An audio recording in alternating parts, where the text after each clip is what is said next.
Hello guys, what's up? Welcome po sa ating panibagong video at panibagong unboxing po, no? Salamat po sa lahat sa mga sumusuporta sa ating mga videos on YouTube. Okay, so yes, meron tayong items for today. So ito po, dumating na po siya kahapon. Ngayon lang natin i-unbox kasi may ginawa tayo sa ating sasakyan. Okay, so far okay naman na packaging niya, okay? Packaging check. Wala naman tayong nakitang kakaiba. May label syempre. Okay, so buksan natin siya na para mas makita natin yung loob at kung tama yung ating or kung tama yung pinadala sa atin, ano. So ito guys, yung mga items na binibili natin dito is para sa ating mga gamit lang, no. Sabi nga nila pagka mag-order ka yung mga hindi mo kailangan, hindi, joke lang po. Oops, napunit na yata. So yun, ayan, okay. Nakat natin yung pinakadulo ng isa, pero yun, okay, so meron tayong sun candy na wire. Pero ang ganda ng ano niya, no? Ang ganda ng pinaka-packaging niya, no? Supot niya, no? Okay, so meron tayo ditong RCA. Ayan. So, isang male and two female. Male to female. Male to female. So, tatlong set po siya, no? Check natin itong ano. Para mas makita natin siya lalo. Dito pala. Tapos, meron pa siyang ano, no? Ching chang, hong ching chang, hong ching chang. Sorry, hindi ako Chinese. Okay. So, ayan, meron siyang warranty policies. Ayan. Ang galing, no? Pero, anong warranty siya, eh? Papadala pa natin sa China ulit. Okay, so check natin siya, no? It's a braided type. Oh, actually, ang nipis lang niya, no? Hindi ko alam kung anong sukat ng pinaka cable wire niya. Pero sa quality naman, kita naman akin para sa first impression ko. Uy, mukhang matibay-tibay siya. Ayan, no?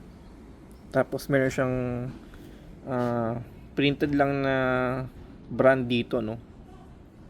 Actually hindi pa masyadong gano'ng kalino yung pagkaka-print sa kanya, no? Pero baka ganun talaga. Pero tapos meron siyang parang naka-engrave dito, parang Adidas. Okay, so ito po ay isang male and two female.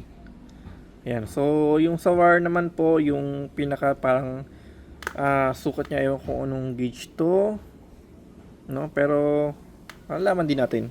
So ganun din po yung iba, pero syempre double check din natin siya. Ayan. Okay, ganun din po siya, no. One male, two female out, no. And then one male, two female. Ayun. Okay, so yung isa naman guys, ito medyo mas malaki to, no. At medyo mas mahaba siya.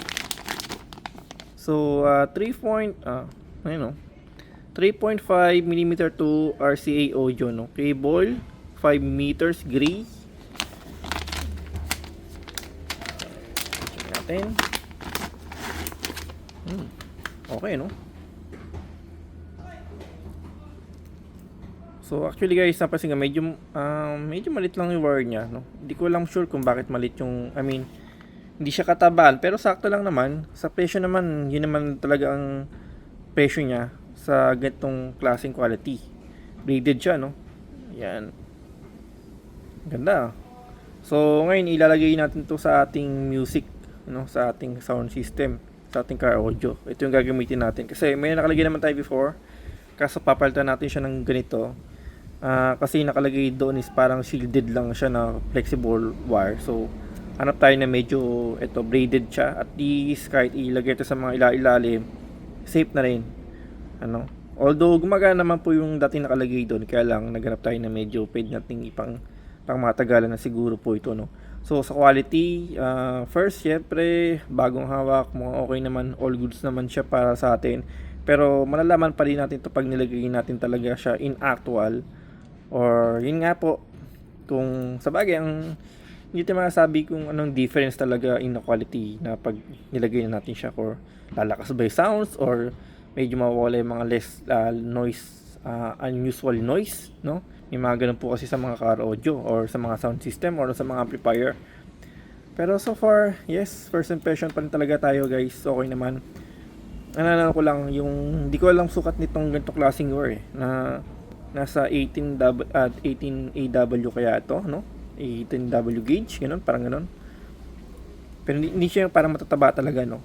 Okay, so syempre testingin po natin muna. Ilalagay natin yung first impression, okay naman siya. Malalaman lang natin kung magkakaroon siya ng signal or output. Syempre pag ganun, okay siya, gumagana siya. Okay? So yun lang for now. Thank you for watching po.